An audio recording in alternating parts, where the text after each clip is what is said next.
Let me start with a confession.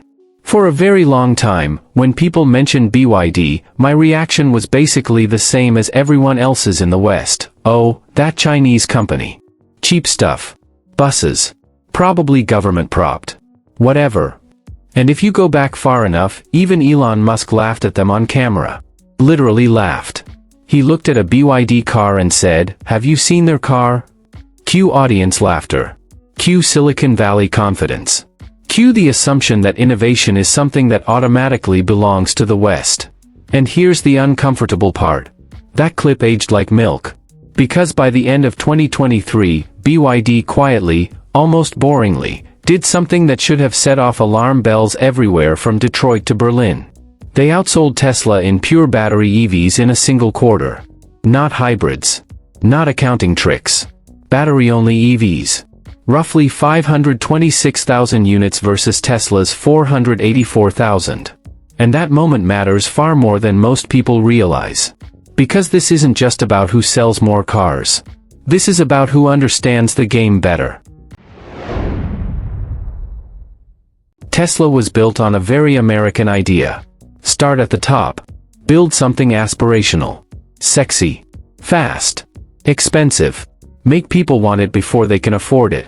Roadster. Model S. Then slowly work your way down. That logic worked, brilliantly, for over a decade. Tesla didn't just sell cars. It sold a story, the future is electric, and we're dragging you into it. BYD never cared about that story. They didn't start with dream cars. They started with batteries. Phone batteries. Bus batteries. Taxi batteries. Fleet batteries. Unsexy. Low margin. Mass production. And here's the first thing Western commentary consistently misses: the battery is not a component. It is the car. Roughly 40% of an EV's cost is the battery. Control the battery, you control the economics. Control the economics, you control scale. BYD understood this from day one because they weren't a car company pretending to learn chemistry. They were a chemistry company pretending to learn cars. Everyone throws around the phrase vertical integration like it's a buzzword. But let's slow down and translate it into plain English. Most automakers buy parts. Lots of parts. From lots of suppliers. Across lots of borders. That means supply chain delays, cost volatility, dependency, and during crises, chaos. Now look at the numbers. Volkswagen builds roughly 35% of its EV components in-house, Tesla builds about 65 to 68%, BYD builds around 75%. And BYD is the only major automaker that manufactures all of its own batteries at scale. During COVID, when global supply chains collapsed, that wasn't a nice to have. That was directly related to survival. While others were begging suppliers, BYD just kept building. For years, Western analysts mocked BYD's obsession with LFP batteries, lithium iron phosphate. Why? Because they're lower energy density, less flashy, and not ideal for luxury range bragging. But here's what: LFP is 30 to 40% cheaper per kilowatt hour, more stable, having longer life cycles, and less prone to thermal runaway. And when BYD launched the Blade battery, something quietly shifted. Not overnight. Not in headlines. But in spreadsheets. Cost curves bent downward. Safety metrics improved. Packaging efficiency went up. And suddenly the question wasn't, why isn't BYD using premium batteries? It became, why is everyone else still paying premium prices? Even Tesla eventually started buying LFP batteries from BYD. That's the part people skip over. The company that once laughed, now buys from them. Let's talk numbers, because feelings don't beat math. Average Tesla selling price, $45,000. Average BYD selling price, roughly half of that. BYD sells multiple models under $15,000 in China. Some closer to $10,000 to $12,000. Western reaction: that's impossible without subsidies. Reality: subsidies help, yes. But cost structure matters more. If you own the battery, the electronics, the drivetrain, and the supply chain, then your floor price is lower than your competitor's break-even price. That's structural advantage. When Tesla slashed prices 20 to 30% in China, many people framed it as aggression. I see it as defensive panic. Because once BYD reached sufficient scale, the only weapon Tesla had left was margin sacrifice. And that's a dangerous game. Why? Because Tesla needs high margins to justify its valuation, its growth narrative, and its investor expectations. BYD doesn't. BYD is playing a volume plus industrial dominance game. Different end goal. Different tolerance for pain. And then there's the government question. Yes, China government did help BYD. Let's not pretend otherwise. Since 2010, estimates suggest over $30 billion in tax exemptions and subsidies for EVs, with more potentially waived through 2027.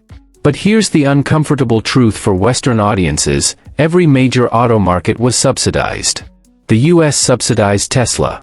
Europe subsidized legacy automakers. China just did it earlier, longer, and more coherently. And more importantly, China didn't subsidize consumption. It subsidized production capability. That difference matters. So no, this is not cheap China cars. This is not about low quality. This is not about copying designs. This is not about short-term dumping. This is about a company that spent 30 years mastering the most boring, most critical layer of electrification, batteries, and then quietly built an empire on top of it. The United States still has 3 shock absorbers: a protected domestic auto market, a geopolitical willingness to use tariffs aggressively, and a culture that tolerates higher prices longer. Europe has none of those in sufficient strength. Europe's auto industry isn't just an industry. It's the backbone of its middle class. In Germany alone, auto manufacturing directly and indirectly supports 5 million jobs, accounts for 10% of industrial output, and is one of the last globally competitive sectors Germany still dominates. This is not Silicon Valley software. These jobs cannot be retrained easily. And that's why what's happening now is existential. The real European nightmare isn't Chinese imports, rather it's Chinese factories. Here's where the narrative flips. European policymakers keep talking about Chinese cars flooding Europe. That's the wrong fear. The real threat is Chinese companies building cars inside Europe. When BYD announced its Hungary factory, a lot of headlines treated it like a footnote. It isn't. Hungary means inside the EU customs zone, no import tariffs, local labor, local suppliers, and political cover. In other words, tariffs become irrelevant. Once production is localized, you can't scream dumping anymore. You're competing factory to factory. And that's where the math gets brutal. Let's be very clear about the disadvantage facing companies like Volkswagen, BMW, and Mercedes. They are trapped by their own success. Legacy platforms. Unionized labor. High energy costs. Complex supplier networks. Regulatory overhead. They can't suddenly cut costs by 30%. BYD can. Because BYD doesn't need to protect a century-old labor contract, a premium brand identity, and an ICE transition timeline.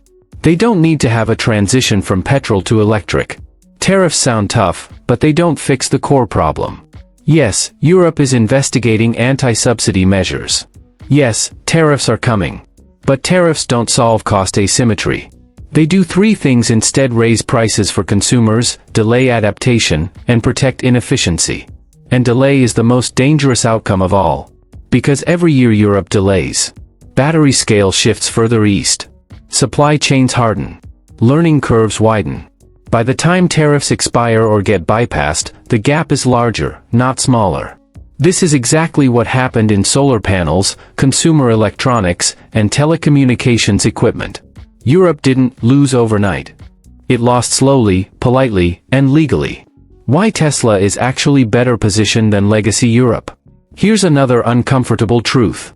Tesla, even under pressure, is still more flexible than European incumbents. Why?